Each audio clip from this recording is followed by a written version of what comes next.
Welcome back to the final game of the first day of the EMEA Masters spring season. Here, I'm Medic. This is Brooks over there. Look at this. Oh, no, I pointed the wrong way. Ugh.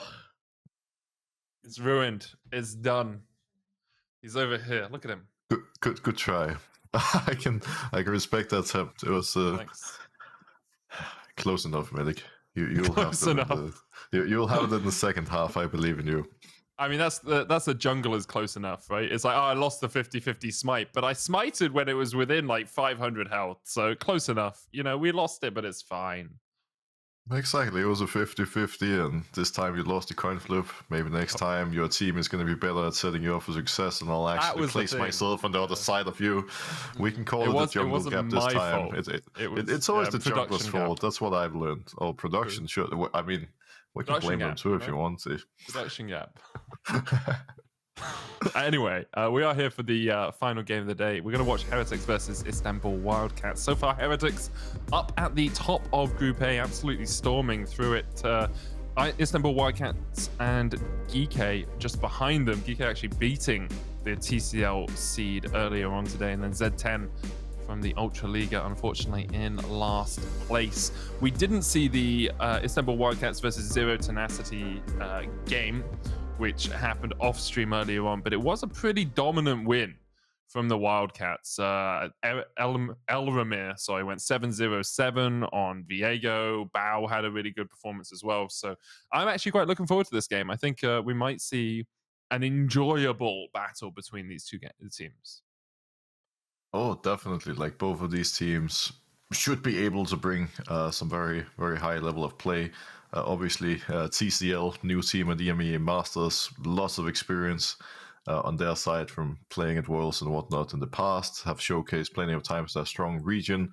Heretics, also a team that shouldn't be taken for granted, playing extremely well over in the LVP, having a former G2 player in Flakked in the AD carry role as well, of course. So I'm expecting a banger. I am. Am I? Yeah, the Istanbul Wildcats struggling against. Yeah, I have been informed actually. DK won their game as well while we were watching, and also Amagoose versus Prime. So DK now 2-1 in this group. The Heretics lead the group with a undefeated scoreline after a wonder. Wildcats at the start of the day just really felt very much like they were on different pages as a team, and GK were always very willing just to take fights against them. It's always a struggle when you're a team based around your ability to team fight, when those team fights aren't coming out in your favor. Yeah, definitely. It makes things very, very difficult. And here, for the Istanbul Wildcats, one of the key players that I am going to be keeping my eye on is Bao, because not only does this guy have incredible stats, he's had an incredible split in the TSL, high damage numbers, just beautiful across the board, but he's going to go up against Flakked, who has shown very clearly last year as well so far in this one that he is an incredible AD carry. So my eyes are going to be on the bot lane, on the two AD carries, and I think whoever is going to be set up for success is going to have a high chance at carrying the team.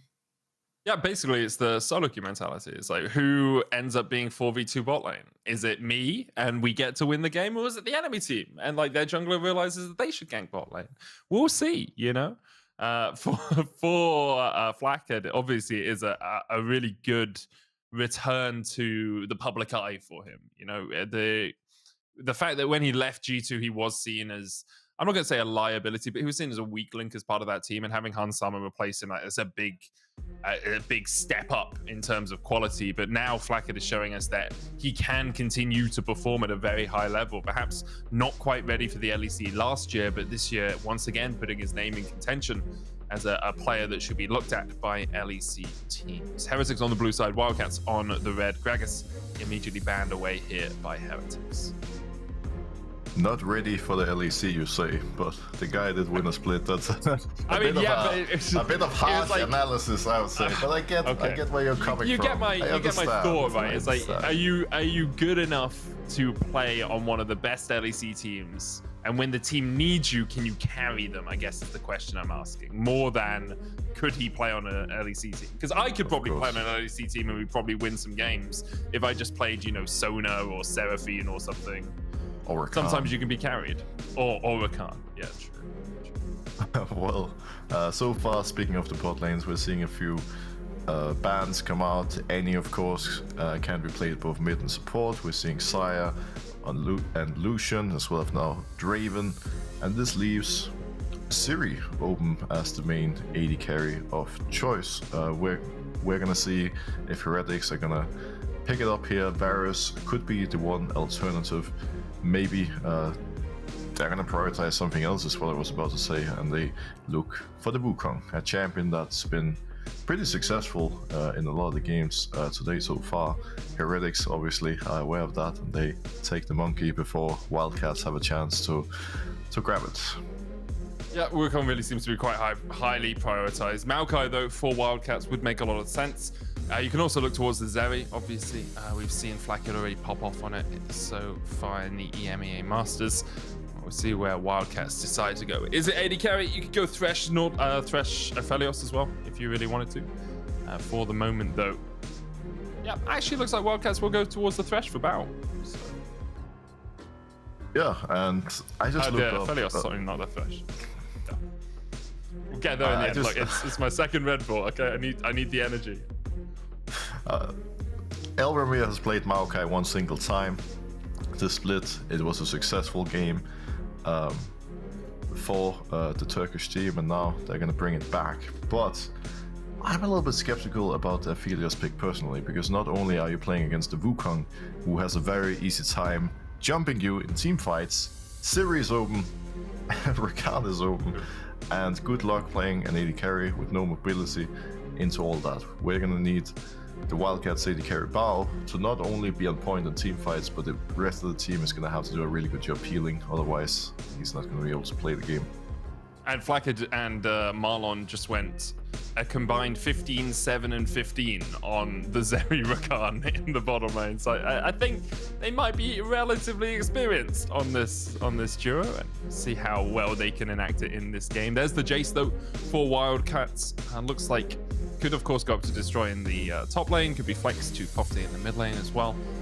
For the moment though, they are keeping their cards close to their chest. They ban out the Malphite though, means that it's likely that Destroy will play the Jayce towards top, although we have seen Malphite flex to mid a couple of times in the LEC, although I think Caps may have fallen off that hype train pretty quickly. Well, we're going to see what happens so far for this Jayce in particular. Kofte has played it 6 times, Destroy has played it 2, and generally, no matter if that Jayce goes top or not, I think taking away any hard engage that can make life difficult for Aphelios makes a lot of sense. So, like the Malphite ban a lot. For the other side, we see Heretics banning Nautilus, one of the most difficult supports for Rakan to play into. So, all in all, for them, it's about setting up the bot lane for success. They are very confident in their Zeri, their Rakan for a good reason. Now they just need some good teammates around them, champions that can peel and help the Zeri go absolutely nuts. See what Heretics decide to do. Nautilus and Rumble removed by them. Sion and Malphite taken away by the Wildcats. Next up, expect to see some. I mean, yeah, you probably has to be support. Yeah, it has to be support, because then they're saving the Jayce for last pick. Remains a flex between mid and top lane. The question is, what's it gonna be? What is Parus gonna play? Thresh is his third most played champion after Nautilus and Rakan, and they're not available. Also very strong with Aphelios, because now with the Lantern, Aphelios is gonna have a little bit more safety in the mid and late game team fights.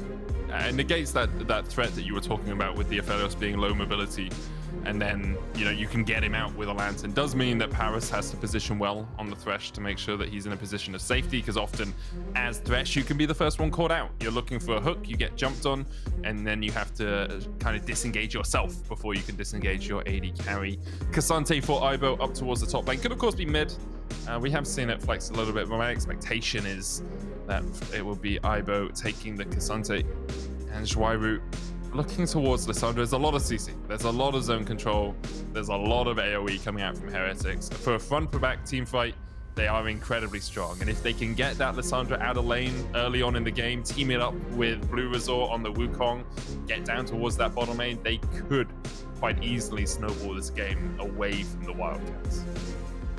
I would not want to play Aphelios into that team comp, that's for sure. And this is going to be Heretics' first game with Lissandra, but what a comp they built for themselves. The question is how Wildcats are going to respond. It looks like they're sending Jayce into the mid lane, picking Gwen for top.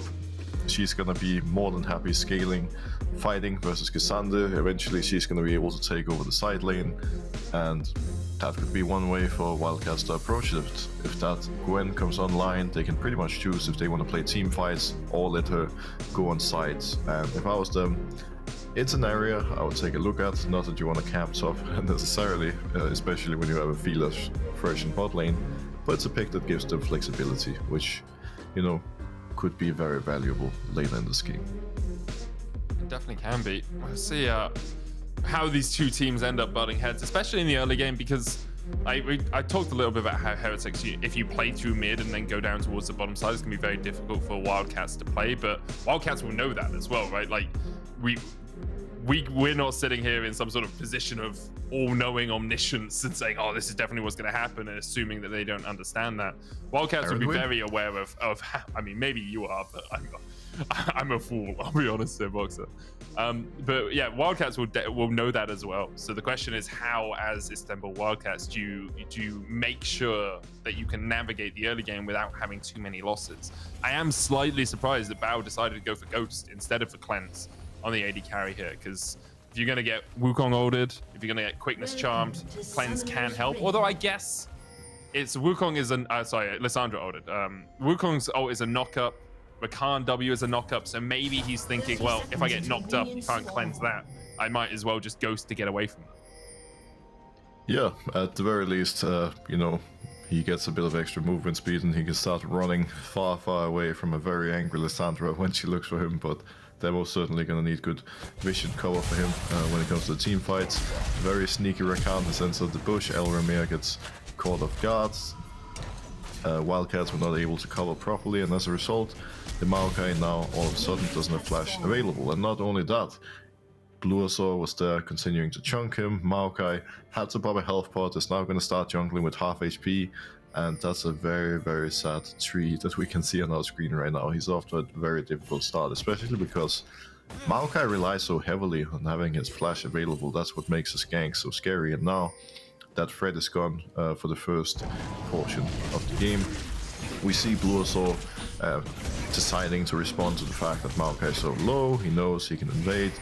He also knows that while Wildcats have an idea of where he is, because there's a ward on bluerzor's Raptors, they can't really know for sure, and even if they did, it doesn't really matter. There's no way Maokai is going to be able to invade, and bluerzor now can already create a good advantage for himself on the Wukong, while Elramir here, oh, it's almost sad to see Medic, like this poor tree is struggling for his life and we're only 2 minutes in. It's like Treebeard when he talks about the Entwives. It's just a sad situation for Elramir. He's lost any control of his own jungle, and we see bluerzor path through mid, go down towards this bottom side. The ward expires on his red as well. Zwyroo will now push in, get another ward in here, keep total vision control over Elramir's pathing. Elramir's actually going to go the long way round here. If his red was still up, he could have gone to take that, but it looks like it's just going to be his Krugs for now. He simply realizes there's no counterplay for him here. He's going to have to accept that, you know, part of his jungle is gone. He's not in a position where he can invade, and he's simply going to try to play catch up slowly but surely. Of course, being behind already at this point in the game doesn't feel nice, but as we all know, if you stay mentally strong and if you keep looking for opportunities, it's just a matter of time before the opponents make a mistake, and when they do, the tree is going to come out of the jungle and he's going to be ready to pounce. Now, speaking of, he's moving into the river, still half HP on the Maokai, and there's a chance he can look for a mid gank here, because that Lissandra is very far up, decides not to take the risk, just puts a ward over the wall, wanting to spot the Wukong, and he simply lingers around waiting for the top crab to spawn, because the truth is, he doesn't have anything to do. He's just patiently waiting, knowing his bot side is not going to be up for a little while. But he's alone, he doesn't have flash available, Smite. his teammate is nowhere near him. Well, Elramir was able to secure, but no flash for him means that he's going to fall. He gets the Scuttlecraft, but at what cost? Zwyroo takes the kill, and Heretics are already on the board 1-0 to the good.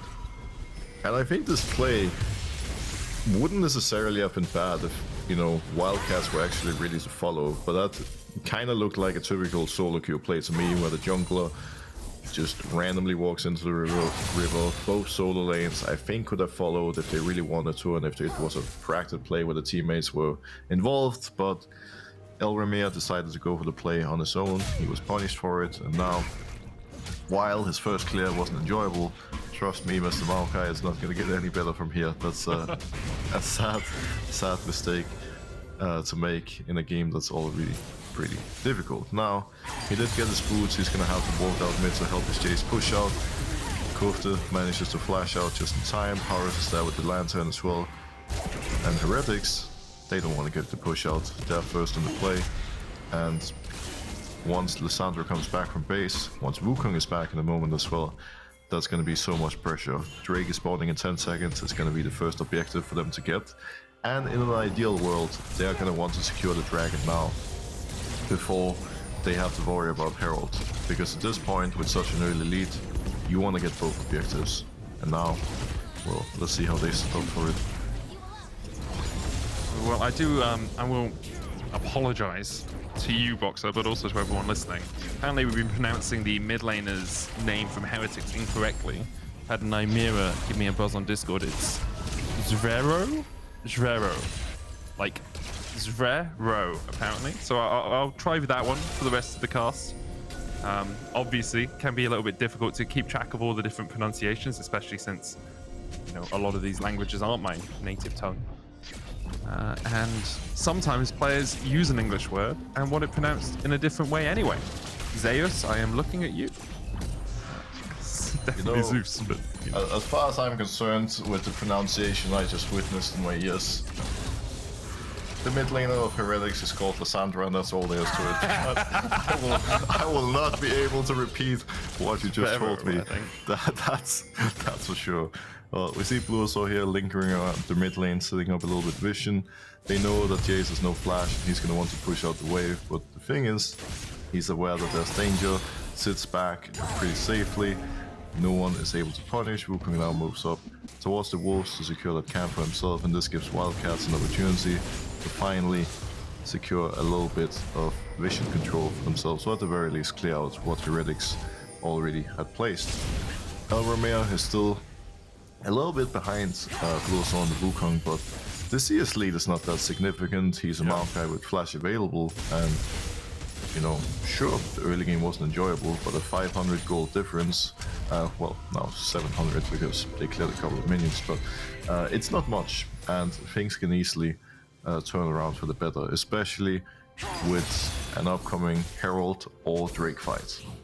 That's the thing, right? Like, it could have been such an explosive early game for Heretics. And I will say their composition doesn't really have explosive tendencies before, like, pre-6. You need those ultimates to really come online. But Wildcats were fortunate compositionally, but also played well around the fact that their jungler was going to be behind in the early game. And they've been able to get towards this first Drake fight, or even a first Herald fight, which is coming up in 30 seconds, without bleeding out too much. They put a tourniquet on, they stopped that blood, and they managed just to right the ship a little bit without actually struggling too much in this early game. And alongside that, you know, Bao, who started off with a cull in this lane, is now sitting only 35 stacks away from completing it and already has a Noon Quiver. So bot lane's gone well for them. They're scaling up well into this game, and after they lost to Geeke in the first game of the day, I think a lot of people looked at this team as a team that would be just knocked out in the group stage. They looked at TCL as a region that perhaps wasn't what it was billed to be, wasn't living up to the expectation. But if they're able to take a win off Heretics here, it'll be a much closer fight for the top of this Group A.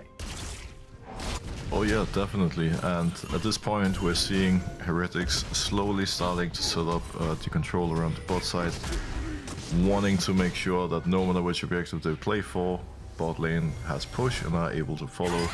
Once the bot push has been secured, bluerzor sprints right into the mid lane, forcing Prior there as well, and he is headed right for the Herald.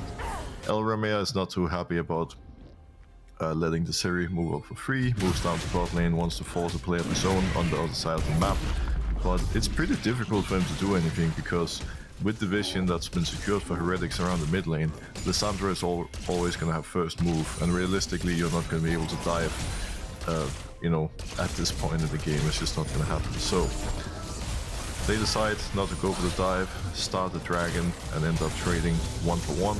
Now, it's a little bit hard to say at this point, to be honest, if the dragon or the herald is going to be the most valuable. It really depends. The way I look at it is that dragon gives you a bit of scaling. It's more mid and late game oriented, and obviously if you can play the soul, it's great. But now that Wukong is herald, Elramir is going to have to try his very best to match him for the next 4 minutes of the game, and if it doesn't, if Wukong finds an opening anywhere and gets a kill, that could, you know, potentially be 5 plates and an explosive lead for Heretics. Definitely could be, so we'll keep our eyes on the tree as Zwyroo is trying to do the same thing. It's hard not to say Zwyroo, you know, the CSGO player. It's hard not to just say that. Nature's Guard's coming down towards this bottom side. The hook landing as well. And Marlon dived in, but just dies for it. Absolutely decimated by the Istanbul Wildcats. A great combination of the Nature's Grasp and the hook. It was on bluerzor's reset timer as well, so no jungle pressure coming out from Heretics, no cross-map play with the Rift Herald to look for plates. Instead, it's the Wildcats with their first kill of the game.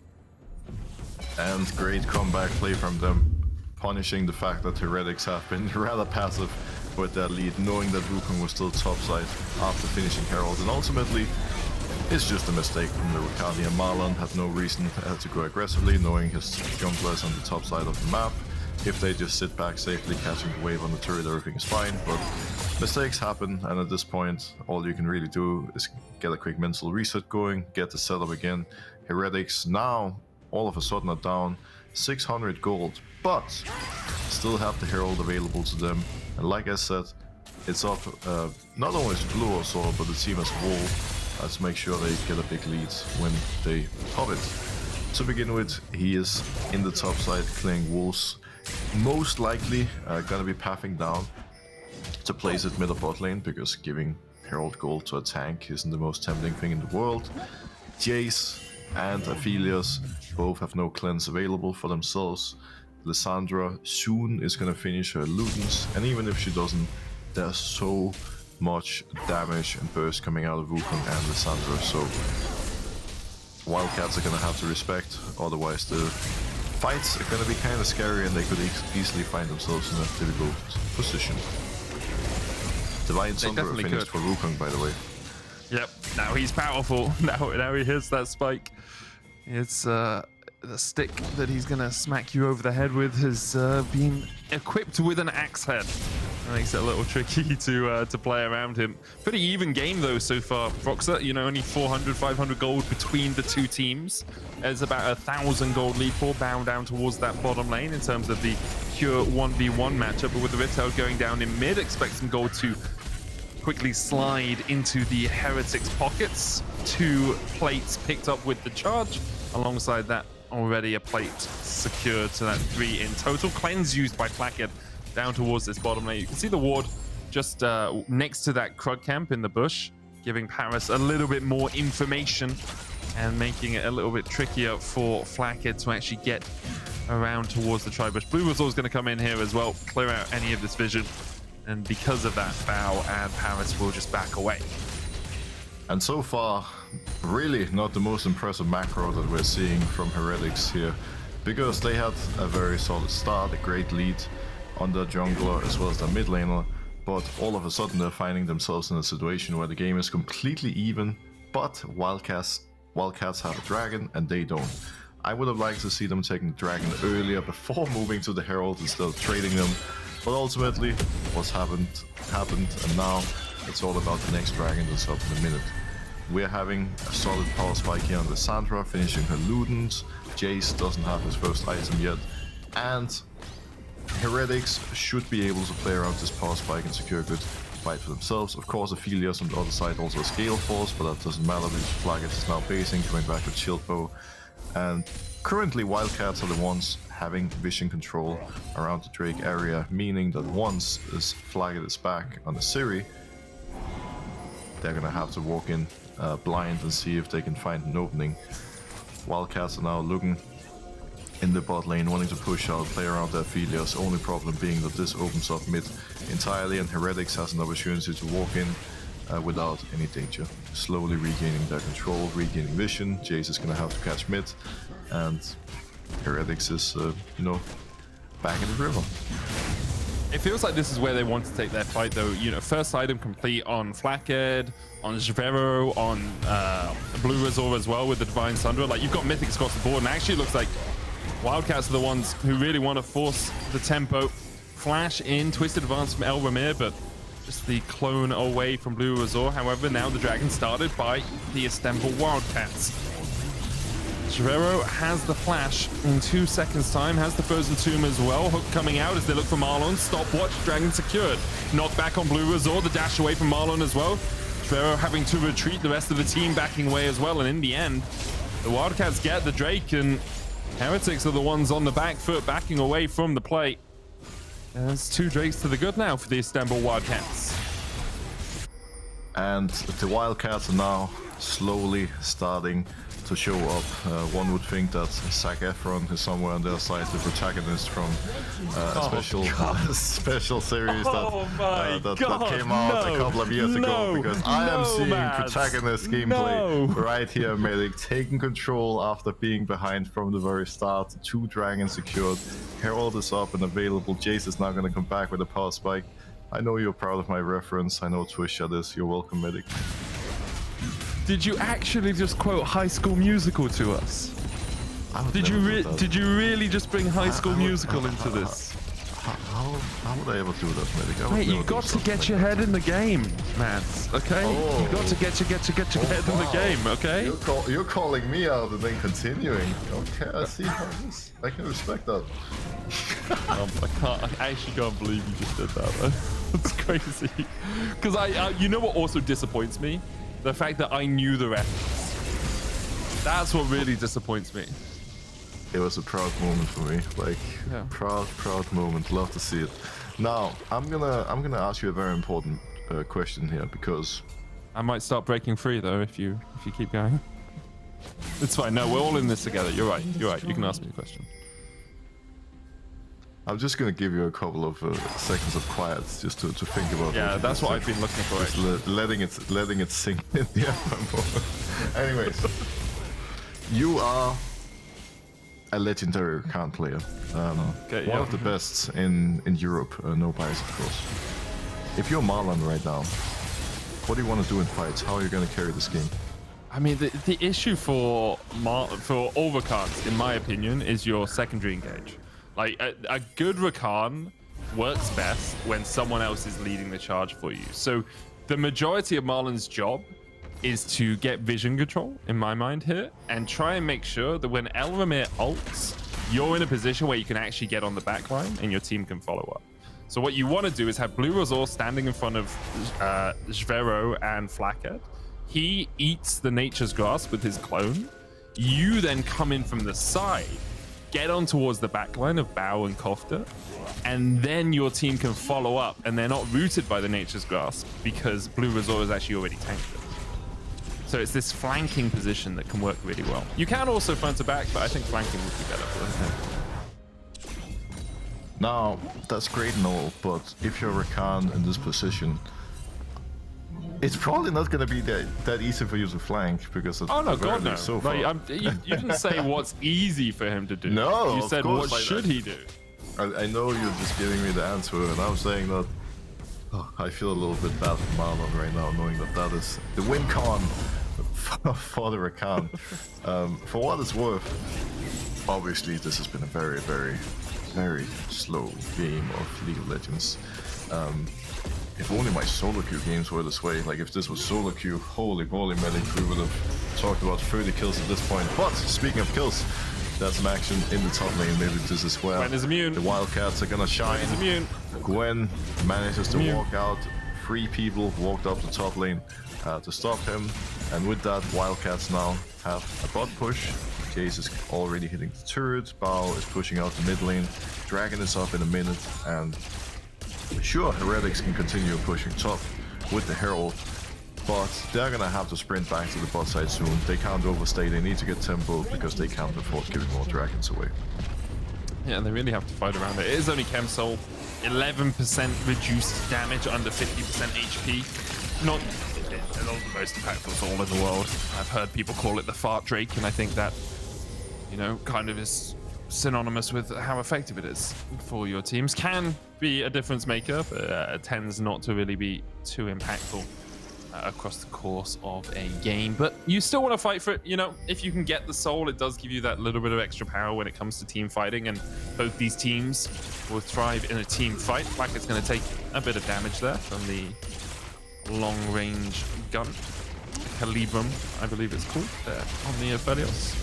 Kofte TPing in. You can see the Wildcats want to fight. You know, Kofte is actually named after the meatballs.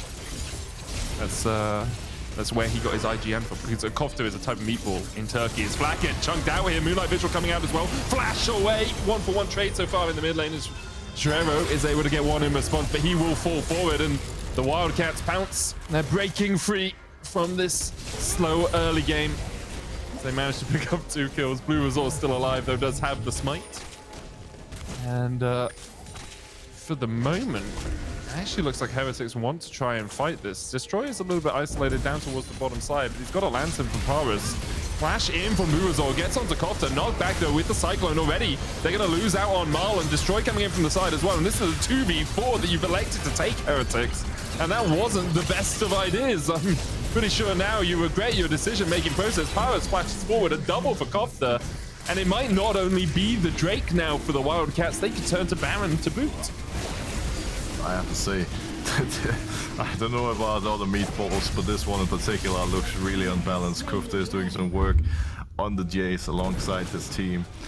I'm not entirely sure why Heretics are starting to feel so desperate. It's only the 3rd dragon and you don't have to go for anything crazy, but they go for it. bluerzor going really ham at the Wukong. Kofte has the stopwatch, manages to buy a lot of time for his team. Ivo realizes really late that he has to get out of there, but does nothing to do, and he ends up being slain. Now, obviously, if we look in the bottom left corner of our screens, we can see Wildcats rushing Baron, already securing them. Kofte is very low. Heretics is going to try to chase him down. That meatball has now been devoured by a very angry Lissandra, and he's going to be enjoying a grey screen for 40 seconds. The tree was cut down by Flakked as well, and now, sure, Wildcats get Baron. They're fairly satisfied, but this gives Heretics a chance to fight back a little bit and, you know, if not push down any turrets, at the very least, push out the lanes, get tempo, and then come back on the map before their opposition, making it a little bit more difficult for them to pressure the Baron. Yeah, in the end, you still get 3 Barons out of it, and you got the dragon, and you won the fight before that. Yes, you do lose a couple of kills off the back of it, but if you're going for that Baron, I think as soon as you call for it, you've kind of accepted that it's likely that you'll lose 1 or 2 people, because it's always going to be tight getting it before the reset time has come out from Heretics and the respawn time has come out. There's a lot of standing gold for Wildcats as well on the map. Currently the Baron power play in the negatives, but I'm sure they'll want to get those integers up to the positives pretty shortish. bluerzor looking for something up towards this top lane. Now, Destroy is very strong. 2 items and a stopwatch complete. The tower not quite felled by him, though, means they can't really fight underneath this. And the all-out comes out from the Heretics as soon as I said Destroy was pretty strong. He looks pretty weak up towards the top lane. Wildcats, though, pushing in. Nature's Grasp coming out will isolate Marlon. Parus has been on point with the hooks here, hitting a minion. Not his main target, but still one that you can count in the you know, hit column. As a support, it's always important to have these little games you play with yourself. Like, how many hooks can I hit? And at the start, you say, how many enemy champions can I hit? And then, at least for me, progressively throughout the game, it becomes, oh, I hit a minion, that counts as a hit hook, right? That's fine, you know? It's all good. But you can count the missed hooks as zoning hooks, and then it's okay, you know? That's how it goes. Like, You know, it's the same as if you're a Nidalee player, you miss a respear. No, you didn't. You were just zoning the opposition away.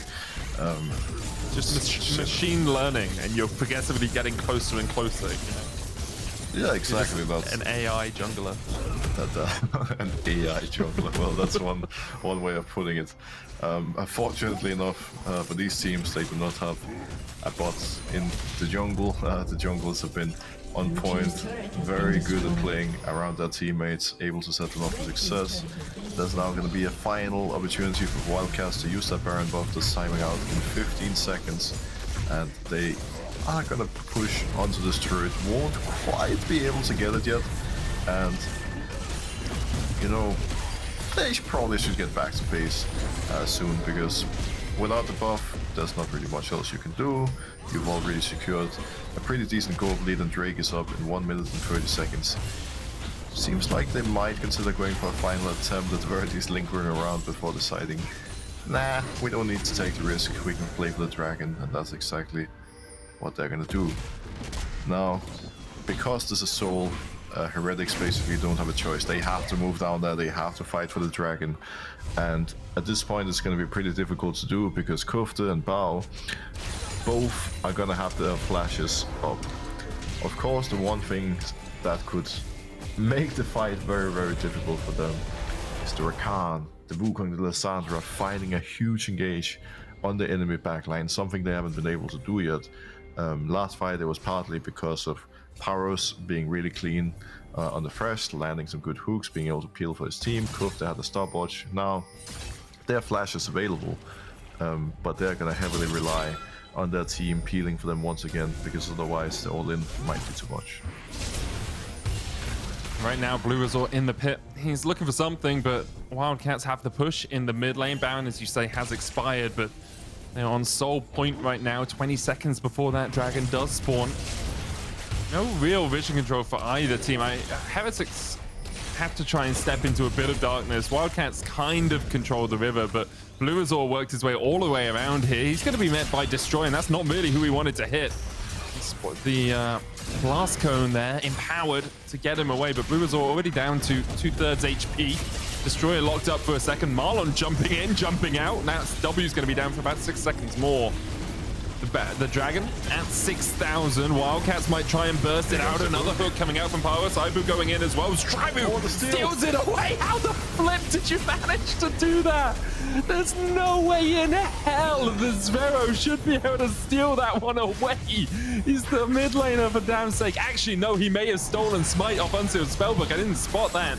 But in that case, incredible play from the mid laner from Heretics. I mean, even if he didn't, still incredible play from him. But I think maybe he had an Unsealed Spellbook Smite. Hopefully we'll get another look at that at some point.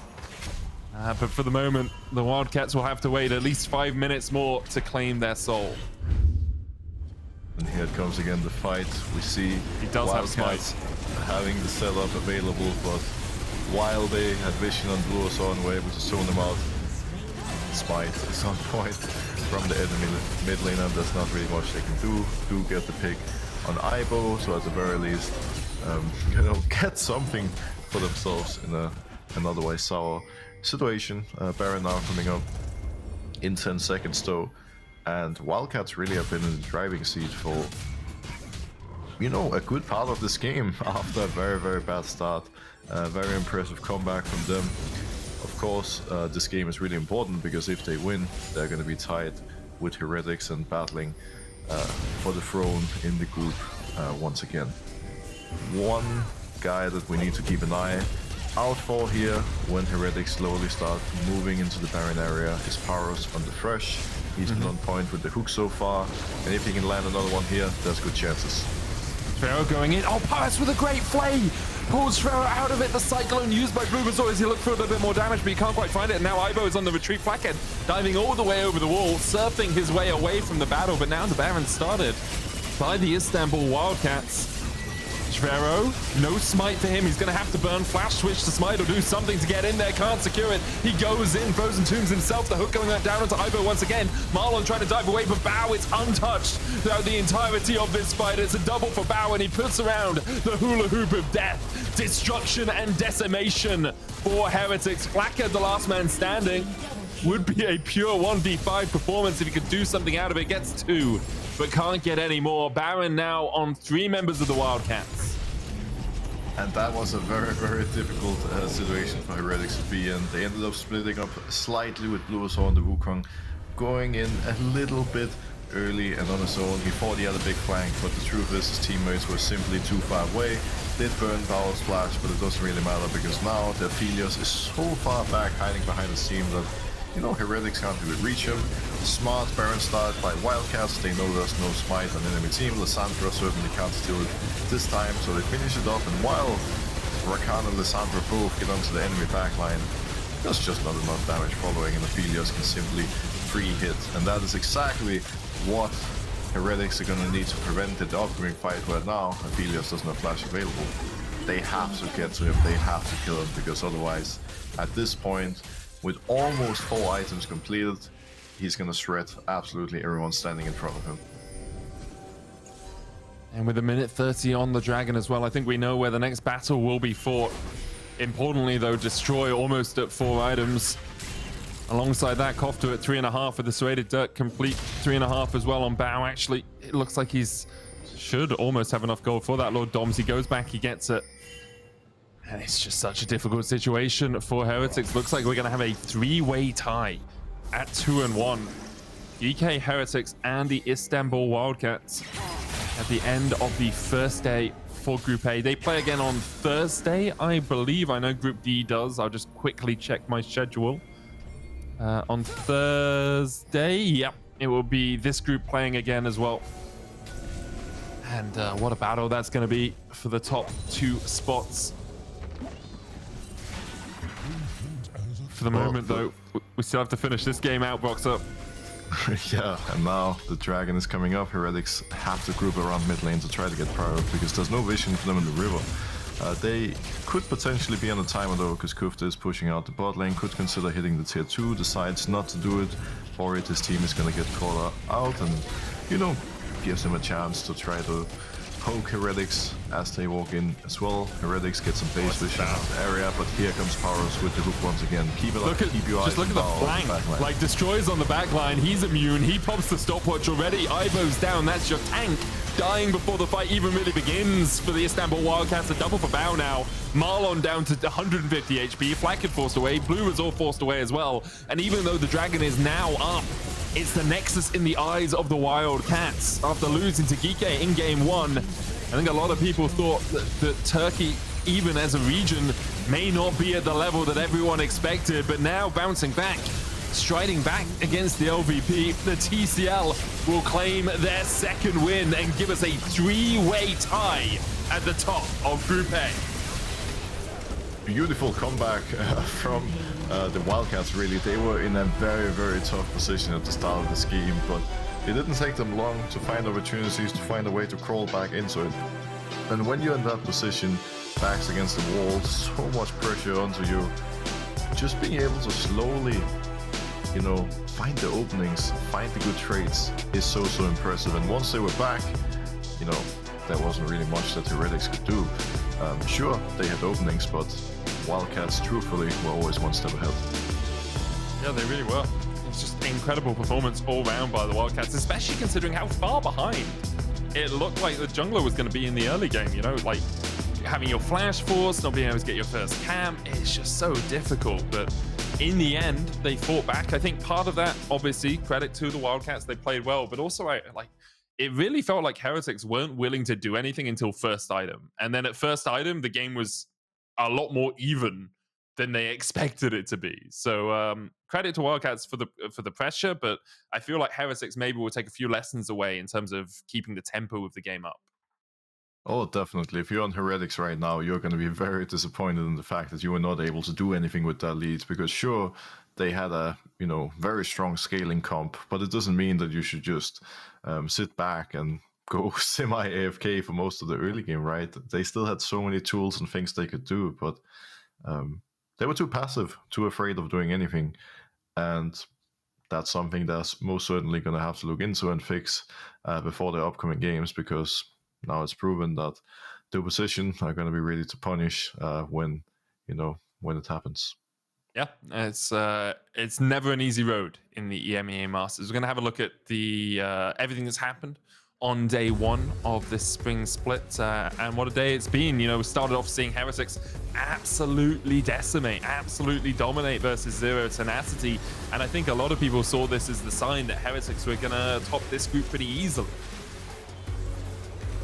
Yeah, I think overall, it's been a bit of a roller coaster of a day for Heretics, who we're looking at right now. Such a dominant start, doesn't really manage to close out the day in the way they wanted it to, but ultimately a day where I think it's safe to say that while there's been certain favorites, anything can happen. Like, we've had favorites going into many of these games, but the underdog can easily come out on top and come out swinging. One team that's been very, very strong today has definitely been Go from the LFL. They're looking real scary, Medic.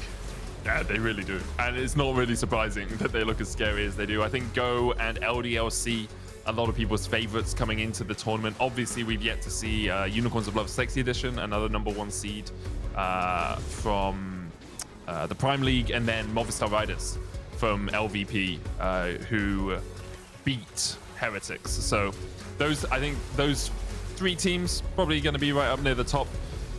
SK Prime obviously looked good at times as well, but then ended up losing out later on in the day. So it's always going to be a little bit of back and forth. And some groups you have these teams where it's like, okay, Go are going to get top spot in Group D unless something radical changes and everyone's fighting for second. And then in some groups like Group A, you have, well, we have three teams at 2-1 now. Who is going to be able to come out on top of that group? It's rare we have all four teams in contention, or at least on a similar wavelength. But that's kind of how seeding works. You know, if you have a #1 seed versus a #3 seed, it tends to be that the #1 seed comes out on top. Today, though, a lot of fun games, and I think for Anathosis Famagusta as well, what a performance for them. I was thinking they'd be a little bit more like Zwyroo Tenacity, 0-3 at the bottom of the group, but really showing up when it matters. And after having eliminated WLG, after having eliminated the other Greek team in the EMEA Masters, they really needed a performance like that to bolster the hopes of the region as well. All in all, I'm just so excited seeing all these players, play at their best, competing. Wasn't sure what to expect coming out of the group stage, of course. You can always expect a certain level of League of Legends, but I think for the most part, we've had a lot of great team play, great macro, individual outplays, expected underdogs or expected bottom teams, upsetting the opponents and finding big victories, and that just makes me so excited to see what's gonna happen tomorrow. Yeah, we still got Group B and Group C to play. Obviously, everything is double round robin here in the EMEA Masters. So tomorrow we will do the first 3 games for each team from Group B and Group C. These are the matches we'll be watching. There are 2 matches going on side by side at all times. This is all Group B. Okay. Sounds about right. Yeah, looks about like it's all Group B tomorrow. Yeah, pretty much. Yeah. We'll be watching that. That'll be fun. Sorry. I've just been told by my producer that is the Group B schedule. That is not everything that will be on the channel. So this is the Group C schedule, but we will be interspersing Group B and Group C matches tomorrow on this channel. So obviously Group C very hype. You've got eSuba, LDLC, Unicorns of Love Sexy Edition, Orbit, Anonymous, as well. So it should be a really exciting group to watch. Group B the same. Aegis looking good through the play-ins. Foot as well. Movistar Riders, #1 seed from LVLP. It's always great to have so many good teams coming into these days of the EMEA Masters. I'm very much looking forward to it. Do you have any standout teams? Yeah, Boxer? Ooh, well, it's hard to say, right? Because I think right now on day one, Go from the LFL would be the favorite. But while LVP and LFL are expected to be the 2 strongest regions coming into this tournament, day one has also showed us that there can be beautiful underdog stories, and you can never count out anyone. So it makes me hopeful. Of course, those are the two regions that a lot of our eyes are going to be on. But we'll see what happens. Like, you know, in a big tournament like this one, in a group stage with best of ones, anything can happen. And at the end of the day, a team can go 0-3, have a bad start, still make it out of the group stage. Has been proven before. So we'll see where the next days end up taking us. Still got we've got one more round robin in A and D and 2 round robins to go in B and C. We'll join you tomorrow, though, for more EMEA Masters. Make sure you tune in then. And for now, thank you very much for watching.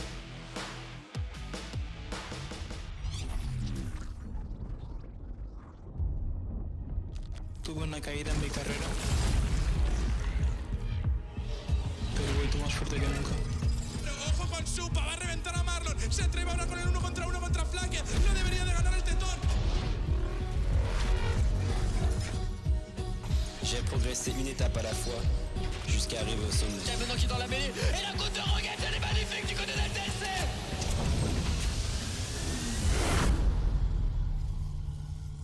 Ich weiß, ich kann der Beste sein. Jetzt muss ich es nur allen zeigen.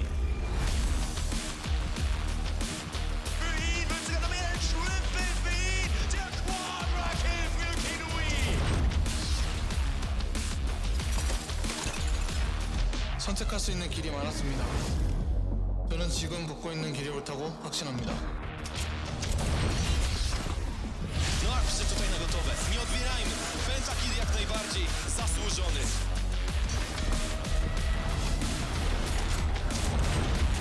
Orada 0'ı bir değişim. Ayakta kalan son isim Elramir. Uzun zamandır bekliyordum. Şimdi benim zamanım.